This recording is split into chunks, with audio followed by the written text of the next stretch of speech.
I had 600 Amish dairy farmers at a show. And Whoa. people don't think the Amish have a sense of humor. They do. They introduced me telling them about my family, how I have 19 kids. And one of the farmers yelled, "Rookie." That is a true story. I got heckled by the Amish.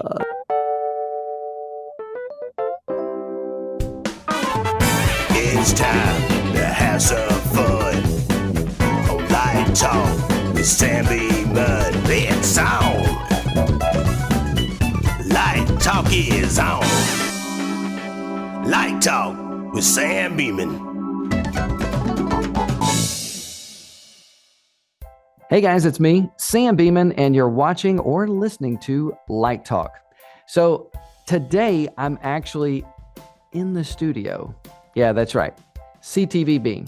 So this is where Light Talk began. And some of you who have followed Light Talk for a long time probably know, like, hey, it was in a garage and then it was back in the studio. Well, today I'm in the studio. And on the way over here, I felt like that my eyes were watering. I could barely breathe. And it wasn't because I was coming back here. It's because somebody's doing a control burn somewhere. And like the smoke was thick in the air. Even walking into the studio, I thought, oh my goodness, I hope someone doesn't think I've been out there smoking, because I don't smoke. In fact, I was actually thinking on the way over here, I do not need to inhale. I mean, that was thinking that on the way over. But no, I've got a funny guest lined up with me today. And so I'm going to take a break. We'll be back in just a moment. My dad was cheap. He told us when the ice cream truck was coming down the road, if they're ringing the bell, it means they're out of ice cream.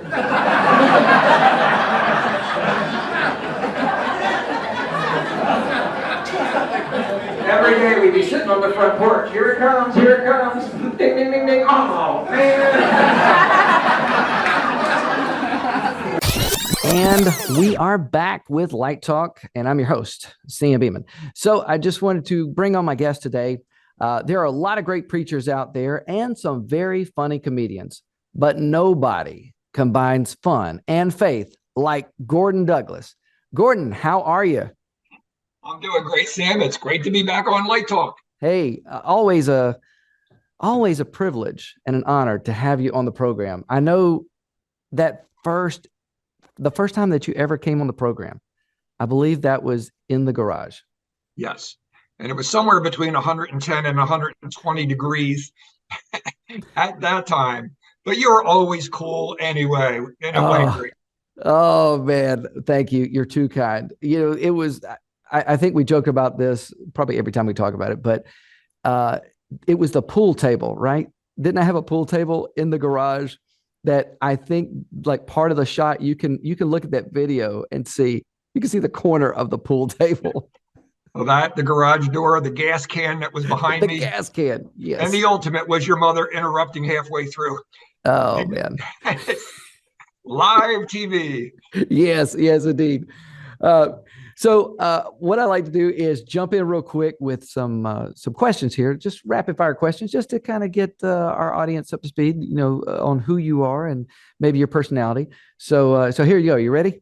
Sure. Fire away. All right, here we go. Soda or water? Oh, soda. Okay. All right. Board games or video games? Oh, I'm too old for video games, but I'll definitely go with a good game of Parcheesi anytime. Okay. Parcheesi. All right. Fishing or swimming?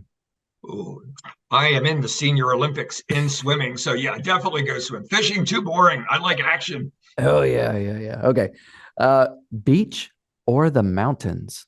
Oh, I'm a beach guy. I love the sound of the water, and Jesus did some of his best stuff. Well, we did some good stuff on mountains too, but some of his best messages were at the beach. I think I got a biblical basis for that. Okay. All right. That sounds good. All right. Last question. DJ or comedy? Ooh. You like to DJ or do comedy? I've been doing comedy 40 years, but I actually had my own radio show. In fact, you did a few guest spots, if you recall. Yes. It's Time to Laugh with Gordon Douglas. Yeah, I did 12 episodes. So it's kind of my dream. It's kind of the unconquered frontier for me to be more of a radio disc jockey, not like what you do, teaching people that electric slide and all that other fun stuff. That is not my thing. I'm a Baptist. That's out of my wheelhouse. Okay. All right. I got you. Well, that was fun. I tell you what, how about we take a break? We're going to get back in just a moment with some more of Gordon Douglas. doing programs as best I could, being faithful in small things, little heated garages, little places anywhere. Little heated garages. It's like a sauna down here. Yeah. What a break, what a break. Oh I man. need to be baptized. Oh, Gordon, thank you so much, man, for Great to be being here. on Thank the you. show. I know we have definitely had a great time here today. Hope you have as well. So we're gonna go ahead and close out this edition of Light Talk. Thank you again. Anything else you want to say? I'm just looking at all the props here. It's because I've got gas. I've got gas. Okay, that's all the time that we have on this edition of Light Talk. So take care and God bless. See you next time. You've been watching Light Talk with Sam Beeman, and now here's a blooper. And what we'll do is was. Like I'm right in the middle of an interview, Mom. Love you. Thank you, Mom. Okay, I'm about to start this show. Here I am with Gordon Douglas. Now, Gordon, I've got a few more questions here. We're just getting to know you. But I feel like for those that are listening, that maybe they don't know that you're a stand-up comic. Maybe they haven't heard or seen you on the Mike Huckabee show. Chances are they twice. Which congratulations, by the way. Thank you. And my dry bar special, which is yes, dry bar special. I cannot wait to see that. It's always been it's been a lot of fun being able to do shows with you as well. And Claiborne Cox, I think Doc Kennedy joined us that one time out in Tennessee, Sure. which was so much fun. So, okay, with that in mind, regarding stand-up comedy shows, would you rather perform 5 feet from your audience or 35 feet? Oh, without a doubt, 5 feet. The Jay Leno School of Comedy says you should be able to touch the person in the front row. It creates tension and intimacy. But I did a show at the Pennsylvania State Fair, about 7,000 people. And if you can picture the Kentucky Derby, it was on a horse race track. The kind of horses that pull the little carts in the back on sulkies or whatever they're called. Yeah. So between me on the center, I was inside the track. There was a whole horse track and then the grandstand. I think the closest person was about 80 yards. Wow. But they had some giant screens like behind me. They had some big screens, but there was like a 3-second delay between the joke and the laughter coming across the track. Oh man. What were you thinking in that moment? I was so glad there was a 300-person choir behind me because at least I could hear something. But my mentor and our good friend Mike Williams has been with me. I called him and said, "What do I do?" And he said, "Tap your leg 3 times just to give time for the sound to go, because you don't get that timing that you would have in a club or a small church setting." Hey, that's great advice. I like that. Yes, indeed. All right. Would you rather perform before, during, or after dinner? Oh, most of what I do is called hilarity for charity. So I do a lot of banquets. I would prefer after, if the food is done. It's in my contract. Please do not ask me to perform when people are eating. It does not work. People don't laugh. If they did laugh with their mouth full, it would get messy. So, but I got to tell you, 7 out of 10 of them run late. And they say, "Would you mind going up while people are getting their dessert?" And I said, "I'd rather wait 10 minutes. Yeah. Let the waiters get done, clear it out. You don't want distractions." That's the key right there. I think the distractions.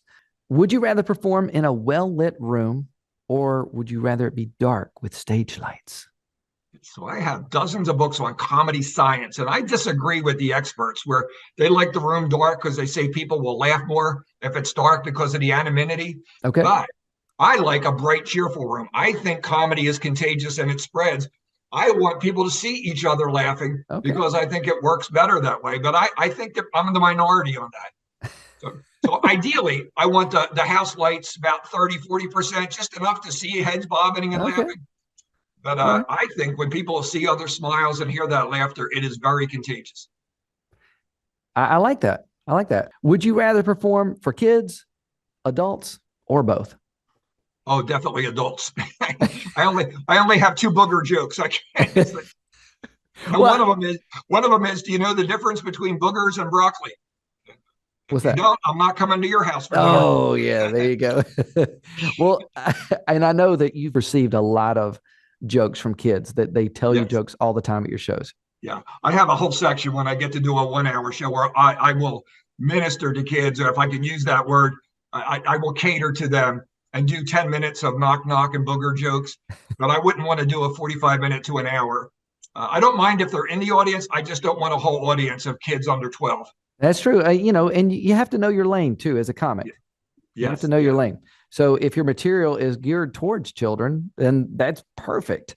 Yeah. I was a youth pastor for years, so I like junior high. I like high schools. I speak in secular high schools on a pretty regular basis. Wow. And I still relate well, even though I'm a grandpa. But yeah, adults is certainly my favorite. Okay.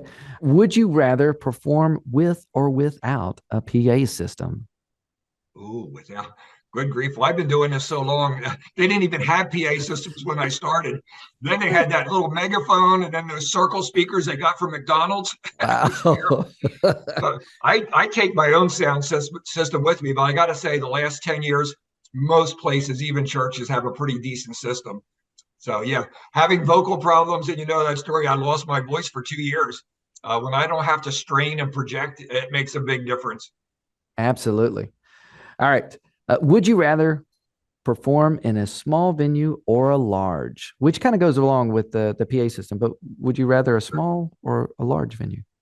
As a pastor, I would say small. You can do more ministry afterwards with people if there's only a group of 10 or 20, meet and talk.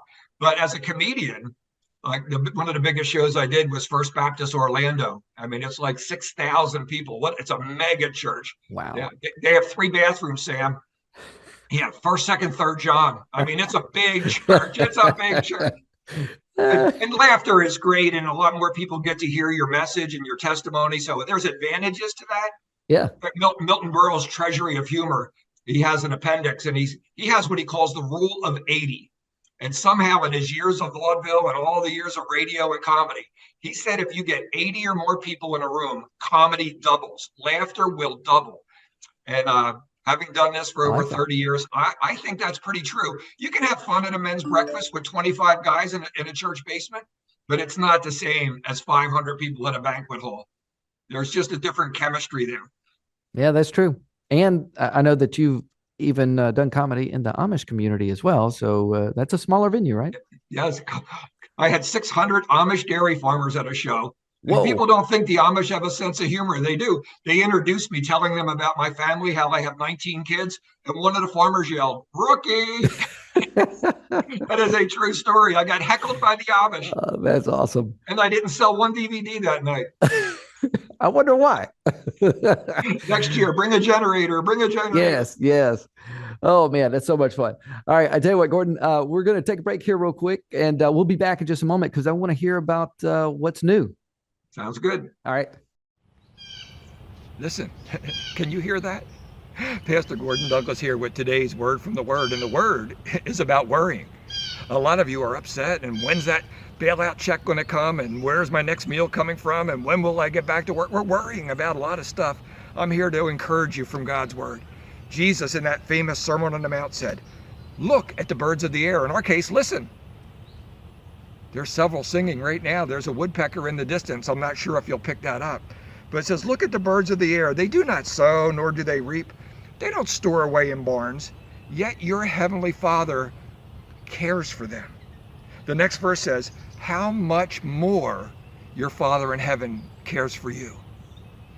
I want you to know if God takes care of the birds, He'll take care of you. That phrase, how much more, is in Scripture several times. What a great reminder that we are more valuable than even the birds of the air. That little passage ends with, who of you can add anything by worrying? It doesn't help. Just listen to the birds and remember, God loves you more. That's today's Word from the Word. More tomorrow. God bless. And as promised, we're back with Gordon Douglas. I'm your host, Sam Beeman. Gordon, so you've got some new things that are on the horizon. I know that you've had a book out for a little while, but what is happening right now with the book? Yeah, well, I just passed the 3,000 mark, which I understand is very rare for new books. And if, I know your folks on radio can't hear, but I'm holding it up. My cover has a Norman Rockwell picture of the weightlifter, 1928, skinny Okay. little guy looking at a poster of a muscle man, and it's kind of the story of my life. The skinny guy that never fit in, and he looks at this picture wishing he was somebody else. Hmm. So my book is very autobiographical. It's a funny form of a daily bread. And it has 10 of the best things I ever did in my life that brought love, joy, and peace into my life, and stuff I want my kids to know. But I also got to be honest, I shared 10 of the stupidest things I've ever done because I made mistakes. And there's Wow. things I want my kids and grandkids to avoid. So that's the growing pains. The title is Growth Spurts and Growing Pains, The Struggles of a Skinny Stud Muffin. Uh, So yeah, yeah. and God is really using it. I mean, I present it and I do some excerpts of it when I get to do comedy shows. And then just yesterday I got a letter, and this Oh yeah. lady, This is what I wanted you to talk yeah, about. this came by email. I did not even meet this lady. She saw me on the Huckabee show and ordered my book. And she wrote to me yesterday, said, "Dear funny man of God, I just finished reading your book and I'm still laughing and I'm crying. Wow. I am free for the first time from the misconception that all the mistakes in my life would define me. I always heard, shh, don't talk about these things. Oh, you can't tell people about that. But Reader's Digest was right. Laughter is the best medicine. I'd like to tell you which chapters were my favorite, but that would be easier to tell you which ones were not. You see, I'm a widow, and the only chapter I didn't relate to was the one on marriage, although it brought back many memories. It hit a nerve for me. I chose to read a chapter every night. Some nights I was really tired, but I read anyway, and I was so glad I did. Your openness and your vulnerability ministered to me, or should I say that God ministered to me through your words. Thank you for this book. I want to order another one. And by the way, I'm going to purchase an extra copy for a friend. I think this book should be read again and again, like the Bible, Sam. She said, like the Bible. That's almost blasphemy. But she said it's not only funny, it holds the keys to cleaning house. And it is good medicine. So, man, that's the best letter I ever got, when you know that something that you did made a difference. And I know you shared on your last about your journey, and I sort of was praying with you those years as you battled cancer, and with your friend what he's been going through. And it would be a principle. It's not in book one, but it will be in book two, that your pain can often become your platform. Ooh. I've used the phrase for years, don't waste your pain. I don't know why God allows certain things, but when you can, use it for his glory. Learn, grow, but don't get down when you're in the midst of a battle. Life is hard, but we get the Absolutely. victory. Yeah, and I know that you've definitely had your own battles over the years, and where, especially as a comedian, feeling like, is this the end? When you're right in the middle of a storm, whatever job, or profession you're in, it feels like, okay, this must be it.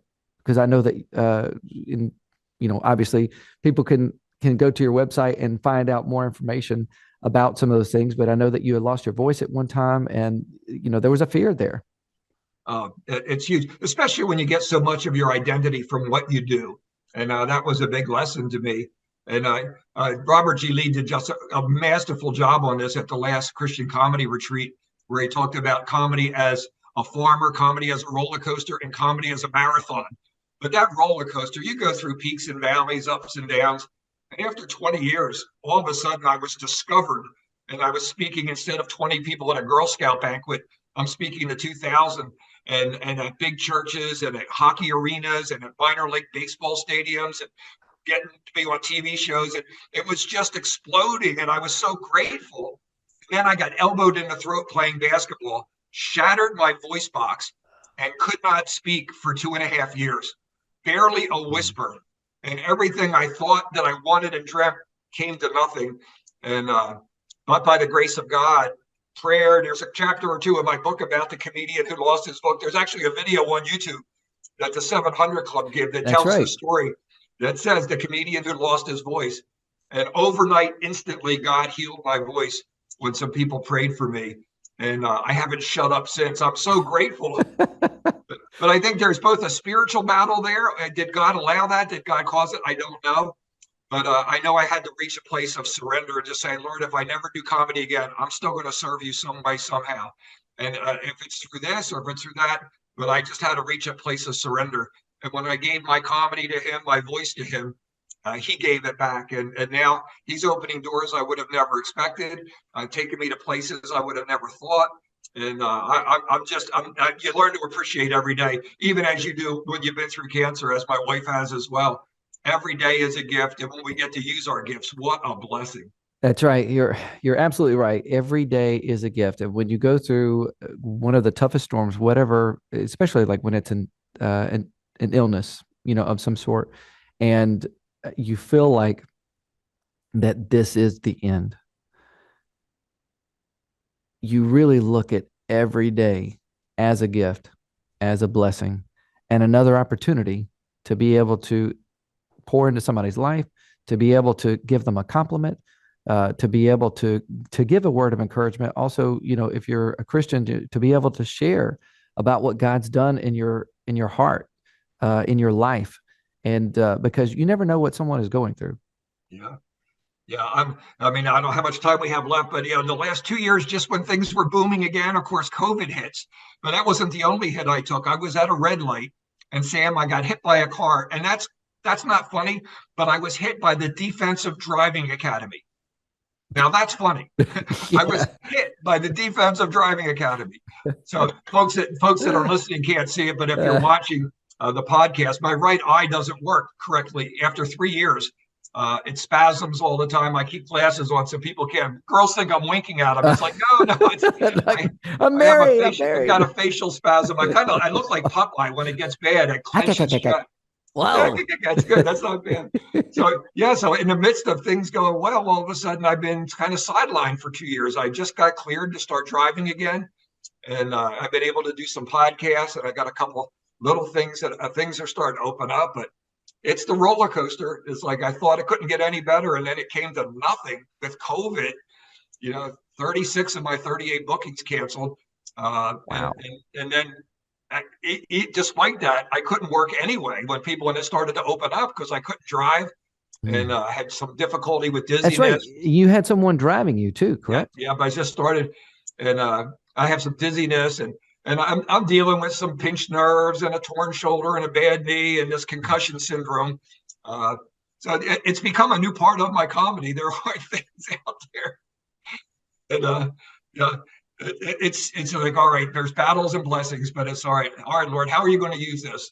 So I get to meet a lot of people at therapy. I got to meet a lot of neat people, and again, you appreciate when you can sleep through the night and you get through a day without a spasm or a seizure. Yeah. And I was just thinking about that last thing you said a moment ago, battles and blessings. It reminded me of the alliterations that you use daily, your alliterations, where you'll have like Tuesday's tickle. Yes. Wacky Wednesday. Yep. So for those of you who are listening, if you ever follow Gordon through social media, especially through Facebook, yes, you'll notice that every day is a different alliteration, which I think is very creative and very funny. Yeah. And it's actually a little tip. Again, I don't know where your listeners are coming from since I do a lot of church programs, but it's a great prayer guide. I get bored praying the same thing every day. Bless mommy, bless daddy. So like Wednesday is the World Day, and Thursday is Thanksgiving Day, and Friday is about forgiveness and more confession. So it helps me every day just to focus on something a little bit different because, us comedians, we have ADD, and I just can't do it. Even with 40 years of comedy, 3,000 shows. My wife says I've never done the same show twice because I like to talk about what happened that day. I like to talk, and I like to mix and match, and every audience is different. So, there's some traditional shows and things that I do that I like to include each time, but how I get there and how they respond is part of the excitement of doing what we do. Right. Yeah, it is.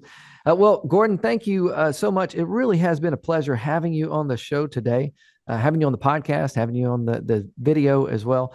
If you want to visit Gordon's website, where can they land at? Yeah, brand new website just launched this week. It's GordonDouglasIsFunny.com. It's a little long, but easy to remember. GordonDouglasIsFunny.com.